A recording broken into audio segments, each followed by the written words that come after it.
স্বপ্ন, মানুষ মাত্রই স্বপ্নবিলাসী। স্বপ্নটাকে আঁকড়ে ধরে থাকতেই আমরা ভীষণ ভালোবাসি।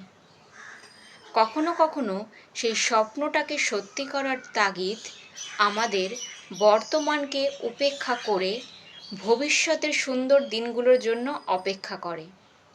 কিছু স্বপ্ন আমাদের ঘুমোতে দেয় না, আর কিছু স্বপ্ন আমরা ঘুমিয়ে দেখি। আমরা অপেক্ষা করতে করতে যখনই সেই ভবিষ্যতের সুন্দর কাঙ্ক্ষিত দিনগুলোতে পৌঁছই, তখনই উপলব্ধি হয় ফেলে আসা দিনগুলোই স্বপ্নের চেয়ে সুন্দর ছিল। আমাদের ফ্রয়েডীয় মনস্তত্ত্ব বলে, আমরা যা কিছুই স্বপ্নে দেখি সেটা 10 বছর আগে হোক বা 2 দিন আগে, এটা নিয়ে আমরা কখনো না কখনো ভেবেছিলাম, সেটার জন্যই আমাদের স্বপ্নে এসেছে। আমরা যেটা নিয়েই ভাবি সেটাই আমাদের স্বপ্নে আসে।